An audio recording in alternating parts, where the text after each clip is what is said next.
हाय श्याम, कैसे हो? सो श्याम, आपने ये जो अपना ट्रांसप्लांट करा है, ये कितना समय हुआ आपको कराए हुए? सर मेरे को 1 साल हो गया पूरा। 1 साल? जी। और 1 साल से कितने ग्राफ्ट्स और कौन सा मेथड आपने यूज किया है? मेरे को FAO का मेथड यूज किया गया था और मेरे को 4,500 या 5,000 4,500 ग्राफ्ट बताए गए थे। आपकी जो प्री पिक्चर्स हैं उसमें दिख रहा है कि ये क्या खाली था पहले, और आपने अब जो हेयर लाइन बनाई है अब उसके साथ हम देख ही रहे हैं करंटली। तो अभी आपकी क्या मेजर प्रॉब्लम्स हैं जो आपको, 2-3 समस्याएं अपनी गिना दें हमें, क्या क्या है? सर एक तो ये थी कि मतलब जो पहले ट्रांसप्लांट करने के बाद जो मेरे बाल आ गए थे, मतलब काफ़ी अच्छे हो गए थे, गहरे भी हो गए थे। कुछ महीने बाद अपना पीना झड़ने भी लगे काफ़ी। फिर मेरे को फिनिस्टेड की प्रोडक्ट ने राय दी थी, फिनिस्टेड को भी खाना वो और तेजी से बात झड़ती तो तब जब शुरू में आपने खाई थी, आपको ये पता नहीं वो फिनेस्टाइड थी क्या है। है, बट खाई थी आपने कुछ हाँ गोली जी। जिससे कि आपके बाल इंप्रूव कर गए थे, काफी जी। थिकनेस बढ़ गई थी। तो जहाँ पे ट्रांसप्लांट नहीं भी किया गया था उन जगहों पे भी बाल काफी घने हो गए थे, इंप्रूव कर गए थे पीछे की तरफ इन जगहों पे। नहीं, वो जब गोली यहाँ खाई से थी यहाँ तक वो उन्होंने तो बीच बीच ट्रांसप्लांट में किया करा। हुआ, हाँ जी। पर यहाँ तो नहीं किया था, साइडों में तो कुछ नहीं था। तो इन सभी एरियाज में इन जनरल पूरा पीछे इंप्रूव कर गया था आपका, काफी थिकनेस हाँ जी। भारी लगता था। हाँ जी। जितना ट्रांसप्लांट से पहले था उससे ज्यादा भारी लगता हाँ था। जी। पर फिर आपने वो दवाई छोड़ दी थी कुछ समय के हाँ बाद। जी। तो कितने टाइम के बाद आपने देखा कि ये थिनिंग शुरू हो गई पीछे के पोर्शन में? 5-6 महीने के बाद। 6 महीने के बाद, 5-6 महीने के। और इसमें क्या देखा, जो हेयर लाइन आपकी अभी देख रहे पहले हैं हेयर लाइन पूरी अच्छी तरीके से भरी हुई थी, भारी लगती हाँ थी। जी। अब अब मतलब थिकनेस मतलब कम गैप कम भी दिखते गैप हैं, भी दिखने लग गया और यहाँ पे बबल्स भी बनने लगे। बबल्स भी दिख रहे हैं, पहले वो बबल्स भी नहीं दिख रहे थे। और बीच में तो 2-3 चीजें अब आपकी हेयर लाइन में प्रॉब्लम हो गई, एक बबल्स दिखने लगे, एक गैप दिखने लगे, और तीसरा उसकी डेंसिटी भी कम हो चुकी है ना? ये सब देख रहे हैं आप। अब और क्या समस्या है इसके अलावा आपको अपने हेयर डोनर फॉल में? बहुत ज्यादा होने फॉल लगे। बहुत है। तो अब आपको मजबूरी में फिनेस्टाइड दोबारा शुरू करनी पड़ी है पिछले 1 महीने से। पिछले 1 mg पर डे। हाँ जी, मेरे को 25 से 26 दिन हो गए। 25-26 दिन से आप 1 mg पर डे ले रहे हो। तो देखो, जो ये बड़ी कॉमन समस्या है जो हम आपको बार बार बताते रहते हैं कि जब आप ट्रांसप्लांट करा रहे हैं, आपकी एज कितनी है बाय द वे? अब 25 है। अब 25, 24 हो गए। 24। हाँ जी। तो 23 साल की उम्र में आपने हाँ जी। ट्रांसप्लांट कराया था। 1 साल पहले इन्होंने ट्रांसप्लांट लिया है। हेयर लाइन को इतना नीचे लाना is not good. I have been repeatedly telling this thing कि आप हेयर लाइन को नीचे ना लाएं। ज्यादातर लोग हेयर लाइन को नीचे ले आते हैं और पीछे के पोर्शन को फिनेस्टाइड के रहमो करम पे छोड़ देते हैं, which is not good. So finasteride is a medicine which can increase the growth. I have previously also shown many cases. जैसे आप ये देख रहे हैं केस, इनको हमने फिनेस्टाइड खिलाया और आप अगर अब इनका देखेंगे तो ये इतना भर गया फिनेस्टाइड खाने से। फ्रंट में भी आप यदि देखें तो ये इतना भर गया, जो कि पहले ऐसा दिखता था, अब ये ऐसे दिखते हैं। फिनेस्टाइड 1 mg पर डे खाने के बाद, no transplant, no PRP, nothing. तो ये जो फिनेस्टाइड होता है ये आपकी हेयर ग्रोथ को बहुत ज़्यादा प्रमोट करता है। आप देखें इतना खाली पोर्शन जो है वो अब इतना भर गया। तो ये आप देखें फिनेस्टाइड का चमत्कार। कोई भी कह सकता है कि हमने ट्रांसप्लांट किया, कोई भी कह सकता है कि यहाँ पे हम 5,000-6,000 ग्राफ्ट डाल देंगे, जैसे कि शाम के केस में भी आपको बताया गया कि 4,500-5,000 ग्राफ्ट। 4,500-5,000 ग्राफ्ट FUE टेक्निक से सर में से सिर्फ निकालने संभव नहीं होते। अगर निकाले जाएंगे तो क्या होगा, अभी हम इनके डोनर पे देखते हैं। अगर कोशिश भी की जाएगी, पर कोशिश भी करने तब भी संभव नहीं होते। तो ये सारे नंबर्स झूठ होते हैं और इनको सिर्फ एक ही चीज पे जस्टिफाई किया जाता है, वो है फिनेस्ट्राइड। अगर आपको ये सारी बातें पता होती तो आप क्या ऐसी हेयरलाइन लेते नीचे? No sir. तो अभी अगर हम यहाँ पर देखें, ये हेयरलाइन बना हुआ है, आप क्लोज लुक देखें हेयरलाइन पे, तो ये बहुत प्लगी हेयरलाइन है, बहुत ही खराब हेयरलाइन बना हुआ है। मल्टीग्राफ्ट्स भी खूब यूज़ किए हुए हैं। आप कॉबल स्टोनिंग देख रहे हैं यहाँ पर, ये कॉबल स्टोन्स आपको दिख रहे हैं। और बालों के एंगल तो आप देख ही रहे हैं कि ये खड़े बाल हैं। और यहाँ पर भी हम देख रहे हैं तो ये टेम्पल्स भी बहुत ख़राब तरीके से बने हुए हैं। अब अगर हम देखें तो ये सारे पोर्शन खाली दिखता है, जो कि ये पोर्शन है काफ़ी खाली है। अब अगर हम यहाँ पर देखें कि ट्रांसप्लांट जो हुआ है वो ये थोड़े से बाल हैं जो ट्रांसप्लांटेड है, पर ये थोड़े से बाल ट्रांसप्लांट करके ये पूरे पोर्शन को, ये पूरे के पूरे पोर्शन को सिर्फ फिनेस्टाइड के भरोसे भर दिया जाता है। पेशेंट को 1 mg फिनेस्टाइड कुछ भी बोल के खिला देते हैं। कुछ लोग बोल देंगे 6 महीने खाना है बाद में देखेंगे, कुछ लोग बोल देंगे साल भर खाना है बाद में देखेंगे, कुछ लोग बोलते हैं जीवन भर खाना है, देख बाद में क्या अभी देख रहे हैं, जीवन भर खाना है, आपको खाना ही पड़ेगा, खाते रहो। अगर कोई व्यक्ति आप ऐसे 10 केसेस ढूंढ लो जिन्होंने कि ट्रांसप्लांट कराया हो और 10 साल 15 साल से वो फिनेस्टाइड खा रहे हो और उनके पूरे के पूरे बाल सर पे टिके हुए हो, ऐसे 10 लोग ढूंढ लो पूरी दुनिया में, ठीक है। तो आप अगर किसी के कहने पर बहकावे में आकर ये चीज़ें करने का प्लान कर भी रहे हो तो उसका नतीजा बहुत ज़्यादा अच्छा नहीं है। ये सारा पोर्शन पहले फिनेस्टाइड खा के बढ़िया तरीके से भर गया था यहाँ पर भी।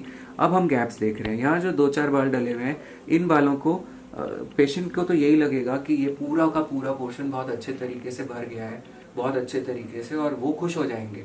और आसपास के लोग अब कहेंगे कि मेरे कज़न ने कराया, उसका बहुत अच्छा रिजल्ट था, हम भी चले गए जी कराने। क्यों अच्छा रिजल्ट था, क्या था ये? तो ये वास्तविक रिजल्ट था या ये नकली रिजल्ट था? आपको ये पता होना चाहिए। जो दिख रहा है वो जरूरी नहीं है कि वास्तविक रिजल्ट हो सकता है वो झूठा रिजल्ट हो।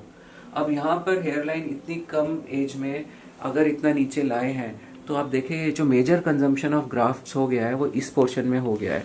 हम आराम से हेयर लाइन को यहाँ रख सकते थे, जो इनके फेस पे इतने सारे जो डेंस ग्राफ्ट डले हैं यहाँ पर, ये सारे के सारे बाल यहाँ पर खर्च होते। अब देखिए यही बाल अगर आपको अब ऑप्शन दिया जाए, श्याम मान लीजिए ये जो आपके बाल है यहाँ से सारे के सारे, बस एक आप जादू की हम छड़ी घुमाए और ऐसे हो जाए, मान लो कि ये सारे बाल यहाँ शिफ्ट हो जाए यहाँ पे, तो आपको क्या लगता है अच्छा होगा आपके लिए?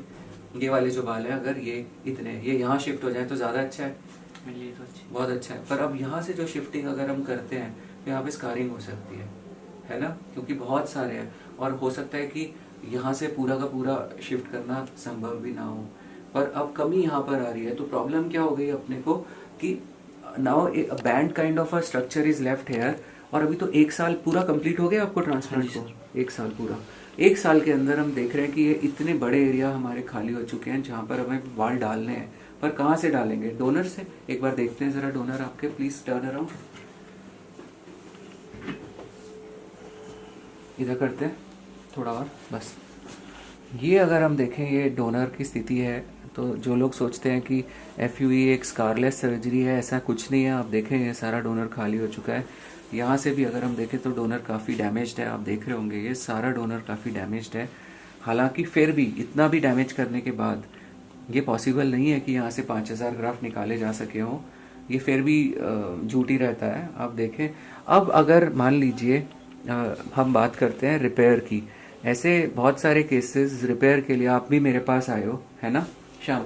और अगर रिपेयर के लिए इस डोनर से अगर सोचते हैं कि और FUE निकाला जा सकता है इस डोनर से, so I think you are very very mistaken, because इस डोनर से और FUE गैप्स क्रिएट करता है। इस डोनर का इस्तेमाल मैं अभी भी स्ट्रिप के जरिए कर सकता हूँ, इसमें से ग्राफ्ट्स निकाल के यहाँ डाल सकता हूँ। अब टर्न अराउंड प्लीज। अब जो प्रॉब्लम है वो ये कि बहुत सारे जो आप रिपेयर केसेस भी देखते हो उसमें भी क्या करते हैं, पहले सर्जरी FUE कराया है, रिपेयर के लिए दोबारा FUE सर्जरी करा लिया है और डोनर बिल्कुल तबाह हो गया है। और यहाँ पे फिनेस्ट्राइड खिला के बाल काफी उगा दिए जाते हैं, आपको लगता है कि बहुत बढ़िया बाल हो गए।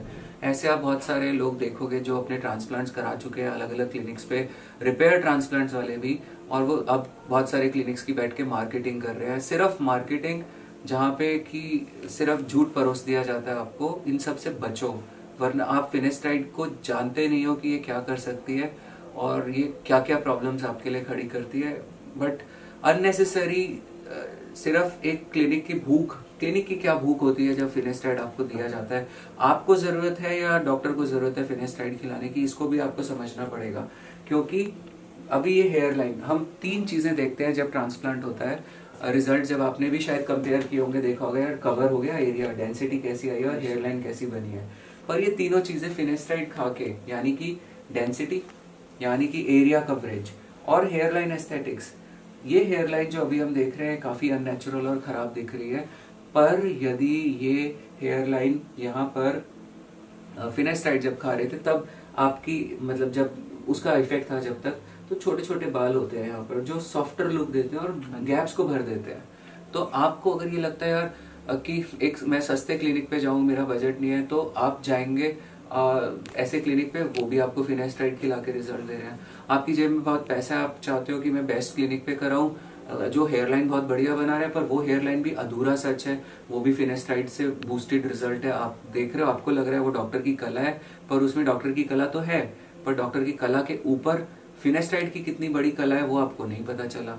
तो आप तो सोच रहे हो यार अब अगर आप ये इनकी हेयरलाइन देख रहे हैं और अब आप मेरी हेयरलाइन देखिए, देखिए पास आके आप हम दोनों के हेयरलाइंस देखिए। ये हेयरलाइन जो मेरा बना देख रहे हैं आप, इसमें ना तो प्लगिंग पाएंगे, ना इसके अंदर आप ये, ना तो मैं मिनॉक्सिडिल ले रहा, ना मैं फिनेस्ट्राइड लगा रहा, but this growth what you are seeing here is pure art of surgeon. ठीक है, ये मेरी टीम ने सर्जरी करी है और ये कोई भी XYZ सर्जन हो सकते हैं। ठीक है, कोई भी XYZ हरे मतलब, बट जब आपके सर्जन को आदत ही हो चुकी है, लत लग चुकी है फिनेस्ट्राइड की, तो आप समझो कि उनको फर्क नहीं पड़ता वो क्या कर रहे हैं क्या नहीं कर रहे, कोई फर्क नहीं पड़ता उनको। जरूरी नहीं है कि वो खुद अपने हाथ से काम करना हो ये वाला, और हाथ से भी कर ले तो क्या ही कर लेंगे, पर अगर सर्जन कैपेबल है, कॉन्फिडेंट है, तो वो आपको ये हेयरलाइन बिना फिनेस्ट्राइड और बिना मिनॉक्सिडिल के भी दे सकता है। बट वो इंडिविजुअल टू इंडिविजुअल केस में वेरी करेगा। डिस्क्रिप्शन होगा डॉक्टर का कि किस केस में मुझे देना चाहिए दवा, किस केस में नहीं देना चाहिए। But as a blanket treatment when the medicine is given, ये परेशानी होती है। अब इनके केस में क्या कर सकते हैं, शाम आपके केस में अगर हम हेयरलाइन को थोड़ा सा शिफ्ट करें सपोज तो उसमें एक रिस्क है थोड़े स्पॉट्स और हल्के से स्कारिंग का यहाँ पर, ओके, बट कॉबलस्टोनिंग कम होगी। ये ग्राफ्ट से रीयूज होते हैं यहाँ पर, और उसको हम यहाँ पर कवर अप थोड़ा सा कर सकते हैं। पर ये यहाँ पर थोड़ा डेंस पैक्ड है, मतलब काफ़ी पास लगे हुए बाल हैं, तो यहाँ से निकालना का मतलब है कि ये यहाँ पे थोड़ा स्कारिंग। बट अगर हम नहीं निकालते हैं तो हम यहाँ से हमारे पास डोनर धीरे धीरे कम पड़ता जाएगा, क्योंकि अगर यहाँ पर थिकनेस कम होती है और भी। तो एक ऑप्शन ये भी है कि हम आपकी जो दवा दे रहे हैं उसकी आप जो मतलब सॉरी ले रहे हो, जो आप दवा ले रहे हो उस दवा को हम कम डोज पे यूज़ करें। ठीक है, फिनेस्ट्राइड आप जो दोबारा आप रीस्टार्ट कर चुके हो मेरे पास आने से पहले, उस दवा को 1 mg की बजाय हम 0.5 mg हफ्ते में 1-2 बार यूज़ करें, ताकि एटलीस्ट हम यहाँ पर ये जो बाढ़ आ रही है बाल गिरने की उसको रोक सके कुछ हद तक। पर ये चीज़ तो आपको पता ही है कि आप अगर एक बार दवा शुरू करते हो तो आप छोड़ नहीं सकते हो उसको। ये नाउ यू नो दिस, अब तो पता है आपको बात। तो करते हैं इसके और डिटेल्स। तो आप भी जो भी ट्रांसप्लांट को सोच रहे हैं, कम एज पे ज़्यादा एज पे, जिनको लगता है मेरा इतना ही खाली है, वो इतना ही खाली बाद में कितना महंगा साबित हो सकता है ये आप शायद नहीं जानते हैं। और ये वीडियो बनाने का जो मकसद था ये यही था कि आप लोगों को समझ में आए। और ये जो भेड़ चाल चल रही है, भाई तेरी हेयरलाइन, भाई मेरी हेयरलाइन, भाई ये, भाई कितनी डेंसिटी और कितने ग्राफ्ट पर सेंटीमीटर स्क्वायर, इस सारी कहानियों से, सारी मूर्खताओं से बाहर निकलो। अगर अभी नहीं निकलोगे तो हमेशा फंसे रहोगे। क्या जाता है किसी का, आप कैसे डिसाइड करोगे यार, इतना डेंसिटी वहां पर आ जाता है जब फिनेस्ट्राइड आप खाते हो, कौन सा पर सेंटीमीटर स्क्वायर आप देख रहे हो, क्या क्या रिसर्च किया आपने, क्या ढूंढ रहे हो, कुछ नहीं, बेवकूफ बनोगे सिर्फ। समझो इन चीजों को, अगर अभी नहीं समझे तो कभी नहीं समझे। अगर आपने ये वीडियो देख लिया है तो आपकी किस्मत अच्छी है। ठीक है, इसको ज्यादा से ज्यादा लोगों के साथ शेयर करो, ज्यादा से ज्यादा लोग, ताकि पहचाने आप ही के भाई, आप ही के दोस्त, आप ही के फ्रेंड्स जो इस समस्या से जूझ रहे हैं, आगे चल के जूझेंगे, उन तक सही इन्फॉर्मेशन पहुंचाओ। और ये सिर्फ बात इंडिया ही नहीं है, वर्ल्ड वाइड है, टर्की, बाहर कहीं कहीं चले जाओ, कहानी सेम है मोर और लेस। तो जब तक आप समझेंगे नहीं इस चीज़ को, आप हमेशा परेशानी में रहेंगे। और मैं शाम आपका तो शुक्रिया ज़रूर अदा करूँगा कि आपने ये इसमें सारी चीज़ें शेयर करी। मैं देखता हूँ आप कैसे आपकी और मदद कर सकते हैं इसके अंदर। Thank you.